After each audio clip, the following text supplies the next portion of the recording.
24 Kerala lottery result 445. அது A board 4 pass ஆகிருக்கு. 25 சுவர்ண கேரளம் 13வது குழுக்கள். சிங்கிள் போர்டில் ஏ போர்டுக்கு 3, 5, 6 எடுத்துக்கலாம் நண்பா. ஏ போர்டுக்கு ரிசல்ட் 4 வந்துச்சு.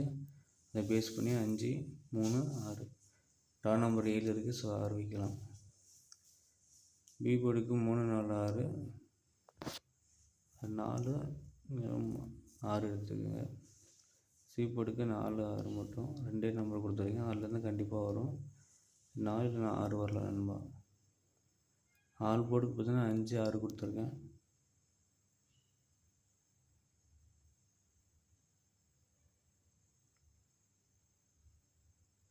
பிடிச்சிருந்தா வீடியோ லைக் பண்ணுங்கள், ஷேர் பண்ணுங்கள். ஸோ சரியான தூக்கத்திலே கெஸிங் எடுத்துக்கணும்பா. எப்படி இருக்குன்னு பாருங்கள். யூடியூப் சேனல் கையில் எபிசோட் போடுங்க, ஃபாலோ பண்ணுங்கள். டிஎல் ஆர்டி வந்து 2025 போடுங்க. டிஎல் ஆர்டி ஃபாலோ பண்ணுங்கள். டிஎல் ஆர்டி வீடியோ போடலான்னுப்பா. கையில் மட்டும் போட்டுங்க. ஃபாலோ பண்ணுங்கள், ஷேர் பண்ணுங்கள். Thank you friends.